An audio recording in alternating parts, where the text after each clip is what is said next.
that one of the major network television news commentators within the past few weeks has made the statement that this issue of naturalism versus supernaturalism, creation versus evolution, is going to be the issue of the decade of the 80s. And I'm not a bit surprised that that will be the case. And I must therefore take just a moment to commend this congregation for its insight, its perceptiveness, and its interest in these particular matters. Because I honestly believe, brethren, that far too few of us in the brotherhood are tuned in to the urgency of this matter. Young people, religious young people all over the country are being lost to atheism and unbelief. And I don't know how many times over the past 2 or 3 years as I have spoken from place to place throughout the country that I have been approached by a mother or a dad who told me, "Brother Jackson, I had a son or I had a daughter who at one time was a faithful, enthusiastic Christian. But they went away to school, they went to Berkeley, they went to UCLA, they went somewhere. And during the 4-year period in which they were attempting to obtain their education, they lost their faith." I was in a seminar just week before last on this very theme, and 2 different women told me almost that identical thing. Some surveys have been done on the part of professional statisticians, researchers, concerning young people who go into college and what kind of religious faith they have. Then that same group of people are studied 4 years later as they have matriculated through school. And many of them leave their faith somewhere along the way. And so I'm so thankful that you have the wisdom and the insight to see the importance of this matter and to try to address yourself to it responsibly. We need to encourage more men in the church, more preachers and more young men, to study and to prepare themselves to intelligently deal with these issues. I'm sorry to say, and I hope I do not over-exaggerate the matter, that when it comes to really being able to deal with some of these sensitive problems in the area of Christian evidences, we scarcely have a handful of men in our entire brotherhood who are able to responsibly deal with it. And the denominational world, in some instances, is having to carry a greater burden of the load in this regard than we're doing. May God give us wisdom and strength to better prepare ourselves in this area. Now tonight I'm talking about the question of the existence of God. I commenced the discussion, as some of you know, this morning. And in our session this morning I talked principally about the idea that the concept of a supreme being is universally believed throughout the human family, from culture to culture, from nation to nation. It is just a universal phenomenon of human existence.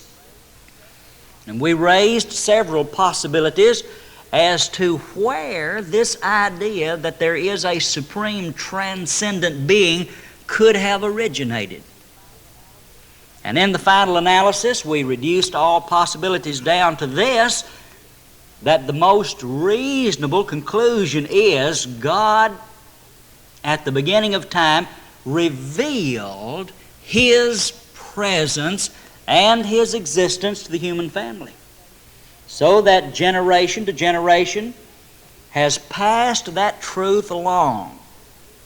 And admittedly, in many cultures, through the process of degeneration, the true concept of monotheism, of a supreme being, to wit, the God of the Bible, has become obscured and has become perverted But nonetheless, there is an original pure source, a pure idea for the concept of the existence of God. Now this evening we're going to turn our attention to a slightly different direction. And I want to basically talk about tonight the concept that scientists call the concept of cause and effect.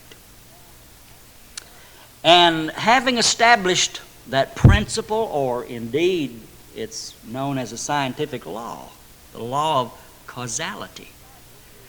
Having established the law or the principle of cause and effect, I want to give it two applications and demonstrate for your consideration this evening that the law of cause and effect can only be adequately explained in terms of a supreme transcendent being, namely God, and that there is no naturalistic or mechanistic explanation that can be given for the phenomena about which we shall speak this evening. Now, the law of cause and effect, very simply stated, is just this: wherever there is an effect, there must be, standing behind that somewhere, an adequate cause to explain the effect. Cause and effect. You have a cause, the cause produces the effect. You have an effect, the effect was produced by a cause. As Brother Thompson briefly alluded this afternoon, to the fact that whenever you have an effect, you must have an adequate cause to explain the effect. Let me illustrate it like this. Wherever you have a footprint, you must have a foot. The footprint is the effect. The thing causing the print is the foot. The cause produces the effect. Wherever you have a fingerprint, you must have a finger. The cause to produce the corresponding effect. Wherever you observe a shadow, there must be some object to cause the casting of that shadow upon the ground. The cause, therefore, produces the effect. Now, a corollary principle to the law of cause and effect is this: the cause is always greater than the effect. It is qualitatively superior to the effect, and the effect can never be quantitatively greater than the cause. In other words, it is a matter of the greater producing the lesser, and never is the reverse of that situation true. And so we have the principle of cause and effect. Scientists say that the principle of cause and effect, or the law of cause and effect, is one of the most well-established laws in the entire realm of science. In fact, scientists say that we could not proceed 1 foot in our investigations were it not for the fact that we operate upon the principle of cause and effect. It's just not even a controversial matter in the realm of science. Now, having laid down that fundamental principle, let me suggest this. The universe, from the furthest, remotest galaxies that we have been able to observe and that we can even imagine, from the universe in its broadest perspective down to the microscopic universe of the cell. The entire universe is an effect. It must be explained in some fashion or another. It is here, you are here, I am here, we're upon the earth. Earth is a part of our solar system. Our solar system is a part of our galaxy. Our galaxy, along with millions of other galaxies, is a part of the universe as a whole. It is here we exist. Now, it must in some fashion or another be explained. Did you know there are only 3 possible explanations for the universe? Now, I'm going to throw these out. And I challenge you in a very friendly way simply to think of a possibility that I do not suggest in these three categories. Possibility number one is that the universe had no beginning, had no point of origin, but rather it always has existed. Perhaps they say not in its present form, but at least matter. And matter we defined this afternoon as that which occupies space. So the universe has always existed, or we affirm the eternality of matter. That's one possibility. It had no beginning, it's always been here. The second possibility is that the universe created itself out of nothing. There was a time when there was nothing, but matter somehow or another created itself by itself from nothing. That's possibility number two. And then possibility number three is this, that the universe is not eternal, and moreover it could not have created itself, but it was created by some force, by some power that is both anterior to it, that is, it existed before the universe, and it is superior to the universe. Thus, a superior cause producing the inferior effect. Now, it has to be one of those three. Either it always existed, it created itself, or it was created by someone or something else. Well, let's just put the microscope on each one of those possibilities for a few moments and examine it and see what the most reasonable conclusion might be. First of all, is it a legitimate possibility that the universe is eternal? Well, if you are an atheist, you must, in the final analysis, believe in the eternality of the universe. That is really the point to which you must be driven. But it will not work. It will not work. Some of the most prominent scientific authorities in this country now are acknowledging the fact that there is scientific evidence which indicates that the universe is not eternal. I want to do two things.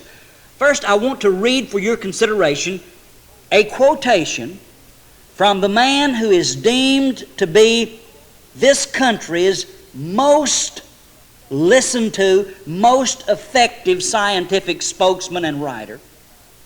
And then I want to talk briefly about a scientific law which indicates that the universe is not eternal. First, I want to call your attention to a quotation from a book entitled Until the Sun Dies by Dr. Robert Jastrow. Now, Dr. Jastrow is the founder and the head of NASA's Goddard Institute for Space Technology.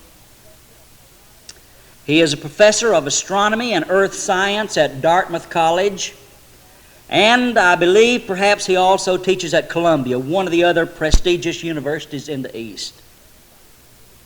He is considered by many to be the most authoritative science writer today.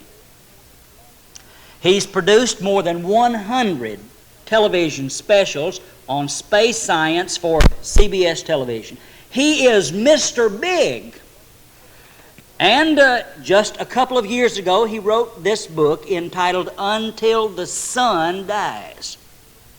And he made this statement with reference to this matter of the origin of the universe and the origin of matter itself. Listen, please, very carefully while I read this quotation. And incidentally, Dr. Jastrow says that he is an agnostic. And that means that he says there is not sufficient evidence to base a conclusion as to whether or not God exists. He is not a believer in God, but he simply says, I do not know. But now listen. In science, as in the Bible, the world begins with an act of creation.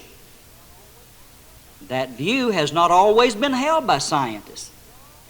Only as a result of the most recent discoveries can we say with a fair degree of confidence that our universe has not existed forever, that it began abruptly, without any apparent cause, in a blinding event that defies scientific explanation.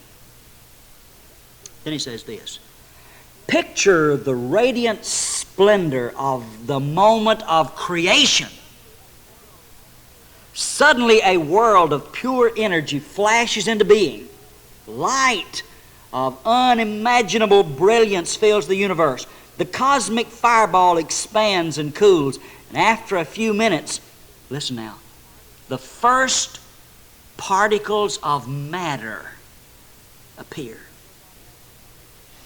And then he goes on to make this brief comment. The universe and everything that has happened in it since the beginning of time are you ready for this?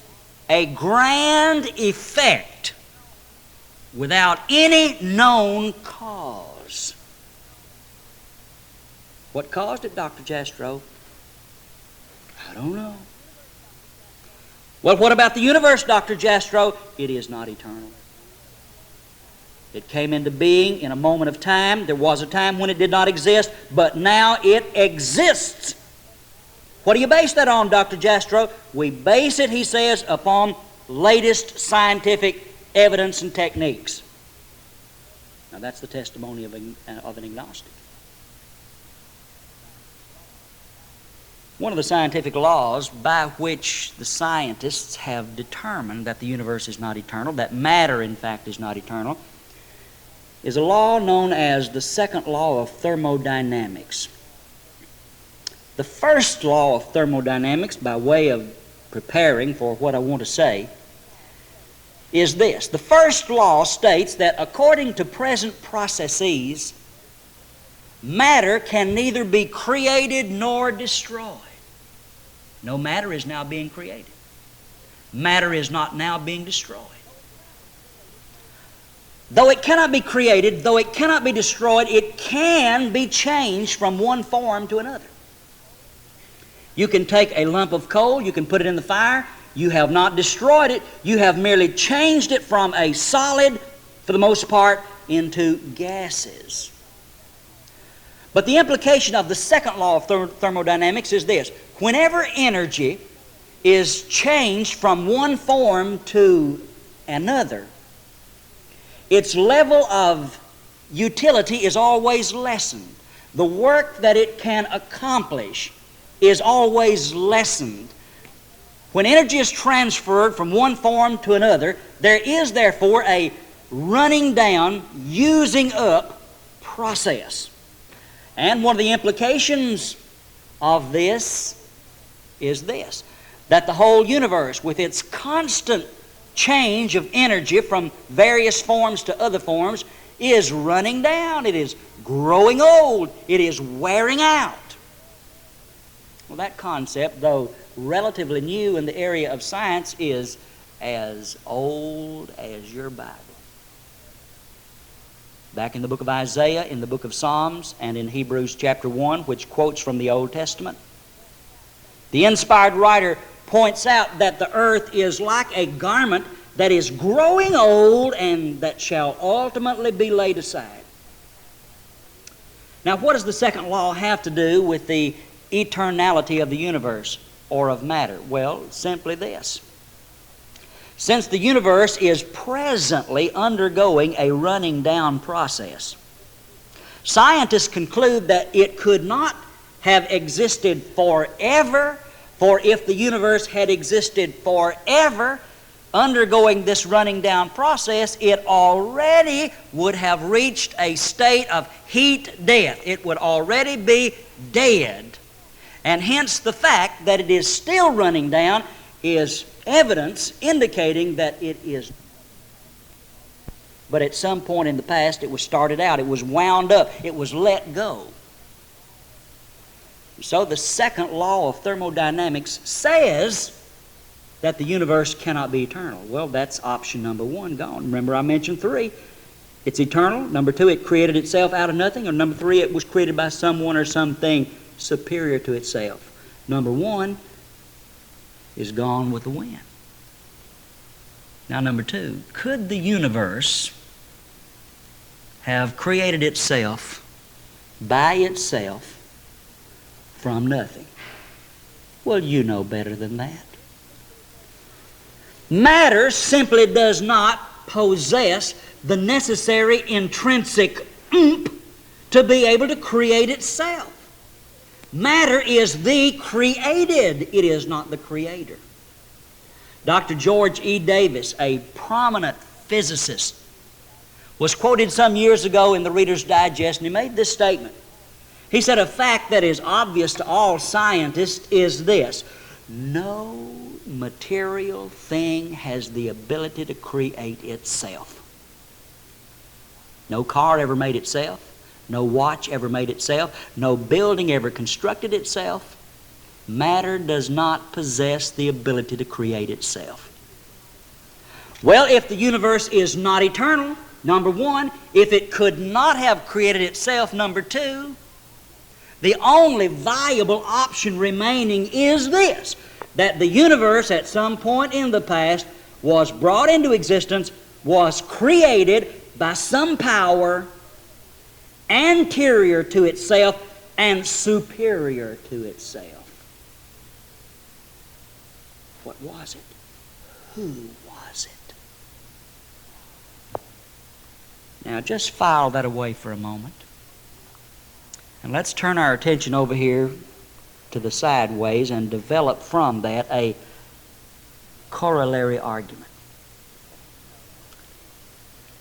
Did you know, and I want you to think very carefully about this, if there was ever a time in the past when absolutely nothing existed, then what would exist today? Why, nothing. If there is ever a period when you have absolutely nothing, then nothing would have been the rule of eternity. For it's an axiomatic truth that out of nothing comes nothing but nothing. Nothing produces nothing. You cannot have nothing and get something from it. And so it is quite obvious, since something does exist, that something has always existed. Not nothingness, but somethingness. What is it? Has to be one of two things. Everything that exists can be classified either as matter or mind. Can you think of something that will not fit into one of these categories? It must be either matter, that which occupies space, or mind, that which transcends matter and is able to control matter. All right, now let's reason. Something has always existed, but everything that exists is either matter or mind. Therefore, either matter or mind has always existed. Now let's start out from that premise and reason further. Either matter or mind has always existed. But we've already demonstrated by the second law of thermodynamics that matter has not. Now here's our argument. Either matter or mind has always existed, but matter has not always existed. Therefore, mind is the only remaining alternative as the essence of that which has always existed. Let me say it another way. Let's turn around, use some different terminology, but make basically the same argument. There is a law in logic called the law of the excluded middle, which simply says a thing either is or is not. It has to be or it hasn't to be, one or the other. Everything that exists, follow me now please, is either dependent or independent. If it's independent, it doesn't depend upon anything. If it is dependent, it depends upon something else. Can you think of anything that is not either dependent or independent? All right, let's put that in the form of a premise. Everything existent is either dependent or independent. Premise number 2, if the universe is not eternal, then the universe is dependent. The universe is not eternal. Therefore, the universe is dependent. If the universe is dependent, then the universe must depend upon something which is independent. The only thing independent from the universe must be that which in essence is not composed of that of which the universe is composed, namely matter. Hence the independent essence which brought the dependent universe into existence has to be independent mind. Some mind, and I would remind you that mind equals intelligence. Intelligence demands personality. Therefore, some personal mind that's independent of anything else that brought this dependent universe into existence. And I submit tonight for your consideration, in the kindest way possible, that this argument is absolutely irrefutable. No atheist can explain the universe in which we live. It simply is not explainable. In terms of materialism, in terms of strictly mechanistic forces, the logic, the evidence demands the conclusion which we have suggested this evening. All right, so much for the cause and effect principle as it relates to the material universe. Facet number 2 of this argument that I want to discuss briefly is the problem of the existence or the phenomenon of the existence of biological life. Biological life is an effect.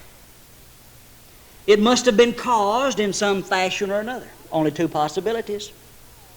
Biological life was caused by some living force, or biological life was generated accidentally and spontaneously from a non-living source. I like these arguments where you've only got 1 or 2 possibilities, because that really gets down to the nitty-gritty and it narrows the situation down. Where did life come from? Well, one of the most fundamental laws of biology is a law, and the textbooks couch it in these terms: the law of biogenesis. The law of biogenesis, simply stated, is this: all life comes from life. The opposite of the law of biogenesis is the theory of spontaneous generation. Brother Bert Thompson has written a tremendous paper on the concept of spontaneous generation, showing that not only is it anti-biblical, but it's anti-scientific, and you need to familiarize yourself with the contents of that material. But spontaneous generation is a concept that has been repeatedly disproved across the centuries, beginning with the work of Louis Pasteur and Redi and other 16th and 17th century scientists. It was demonstrated time and time and time again that biological life simply does not contain the mechanism to create itself. Just cannot happen. But where did life come from? The Bible affirms in the 17th chapter of the book of Acts, the Apostle Paul, speaking in Athens, Greece, to the philosophers on Mars Hill, said this, referring to God. He said, "It is God that giveth to all life and breath in all things." The Bible affirms that there is an eternal living force, an eternal living God that miraculously infused life into the non-living. The organic into the inorganic. But science says no, or not science, scientists who have their special interest of evolutionary dogma to promulgate, maintain that the concept of spontaneous generation, the accidental commencement of the origin of life, is a necessity from their vantage point. Dr. George Wall, writing just a few years ago in the Scientific American magazine, said this: you only have two alternatives. Either life came as a consequence of spontaneous generation, or life came as a consequence of miraculous creation. And he said those who do not accept either one of these two alternatives have absolutely nothing left. Now he went on to say, we know that the scientific evidence indicates that life could not have spontaneously generated itself. He said, we have witnessed the downfall of that theory. But, he says, nevertheless, since the concept of miraculous creation is clearly incredible, unbelievable, we must nonetheless go against the evidence and say spontaneous generation at some point in the past did occur. Well, congratulations on that wonderful exercise in scientific acumen. Let me take just a moment or two and tell you what some of the foremost scientific authorities are saying about the possible spontaneous generation of life from a statistical vantage point.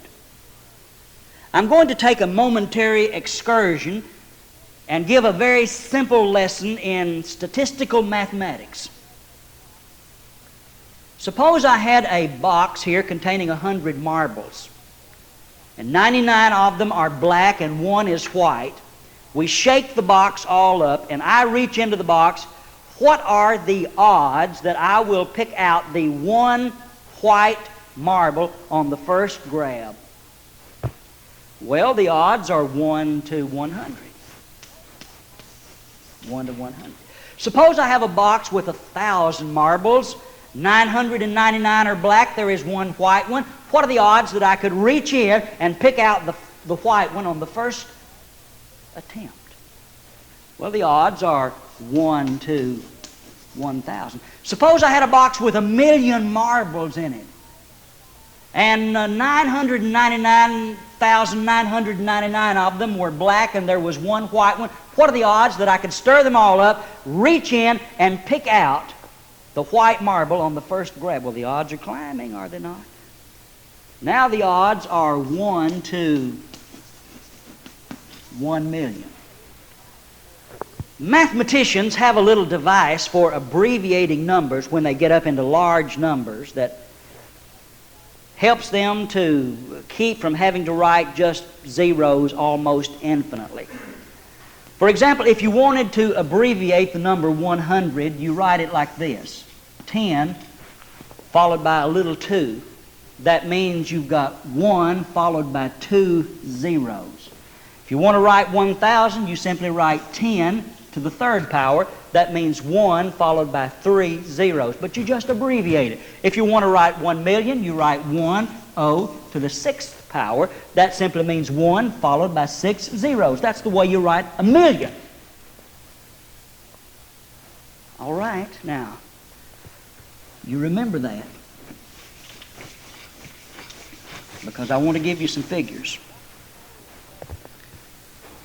Dr. Harold Morowitz, who is a professor, I believe, at Yale. Just a few years ago, I heard Dr. Morowitz debate with Duane Gish up at Berkeley on the University of California campus. Dr. Morowitz is a dyed-in-the-wool, stamped-on-the-pork evolutionist. I mean, he's one of the Mr. Biggs. But he wrote a book entitled Energy Flow in Biology, and in that book he stated that the odds of a very simple, in fact, he used the superlative form. He said the odds of the simplest form of a living being accidentally formed by pure chance. What are the odds? He said the odds are 1 to 10 to the 340th millionth power. Now, what is that? If you want to write the figure out, get your pencil and paper out and write 1 and then write 340 million zeros after it. He said that's the odds. 1 to that. I'd hate to go to Las Vegas with those odds. Well, he said that's the kind of odds you're having to work with if you want to get the simplest form. Well, then there's Carl Sagan. Carl Sagan is TV's late-night glamour boy now of the scientific community. He is Mr. N so far as science and astronomy are concerned. He's in Sacramento this week testifying in behalf of the state with reference to this evolution creation matter. Carl Sagan says the odds of a simple life form being able to accidentally generate itself are 1 to 10 to the 2 billionth power. That's the odds from an evolutionist of life creating itself. You know how big that figure is? I dare say that there's not a person in this audience that can really appreciate the enormity of that figure.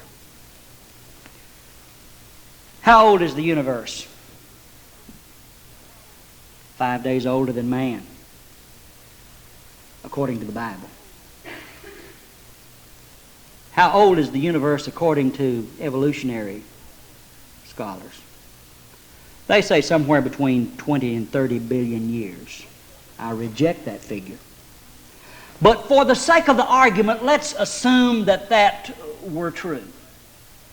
If the universe was 30 billion years old, how many seconds do you suppose that would be? I'll tell you how to find out. 30 seconds in a minute, 60 minutes in an hour, 24 hours in a day, 365 days in a year, times 30 billion. Well, how much is that? It's this much. It's 1 followed by 18 zeros. This number right here, the number of alleged seconds in a 30 billion year universe, is not even BBs compared to this. And yet Sagan says these are the odds. This is a staggering figure. You want me to tell you how much space it would require even just to write this number? If you had 6,000 books of 300 pages each, it would take every line of every page in every one of those books just filled up with zeros to write this number. And then they say, you creationists are so credulous in that you believe anything. You believe that some sort of a superhuman being of some sort created life. Well, that's much more of a credible view than to suggest these kind of odds and that life merely created itself. One of the world's foremost mathematical statisticians, Dr. Emil Borel, has formulated what he calls a law of mathematical probability. And here's what he says. He says, anytime that you have a situation in which the odds of that thing occurring are more than 1 to 10 followed by 50 zeros, or 1 followed by 50 zeros, 1 to 10 to the 50th power. Anytime you can project a figure, the odds for which are larger than this, he said, we may say with absolute confidence, that it will never occur no matter how much time you give it. Now you just compare this right here with this right here or this right here. Folks, I'm telling you tonight that scientific evidence is against the conclusion that life could have generated itself. Now, as I quoted Wall and others, life either generated itself or it came from some source superior to itself, an eternal life force. It's either evolution or creation. The evidence is against evolution. The most reasonable remaining conclusion, therefore, is that a supreme, transcendent, living, personal being created the whole universe, created life, created you and me, and we sustain a responsibility to Him. Now we could take the argument further. We've simply demonstrated cause and effect. We've demonstrated that the cause must be a mind. The next logical development of the argument would be to show that there is design, order, arrangement, characteristic of the entire universe. Viewing it from its broadest possible perspective down to the microscopic world of molecules, that there is order, that there is purpose, that there is arrangement, that there is design. Therefore, the mind that produced this was an intelligent, orderly, designing, purposeful mind. And some of these evidence we will likely touch upon in subsequent lectures during this series. But our time for this evening, for my part, has expired, and I'm very thankful for your very keen attention and the interest that you've manifested. Remember some of the material that we have, a whole table full of free handouts. Please pick those up and take them with you. We want you to have them. Buy you a 3-ring notebook binder and put holes in them and file them back and let your children use these things and familiarize yourself with this material. We've got a war on our hands, and we've got to be prepared with the proper ammunition. May God bless you in this great conflict in which we're engaged, and may we ever be humble, and may we ever try to present the truth in a loving fashion, but nevertheless be confident and firm and informed of the true facts of the matter. Thank you so very much.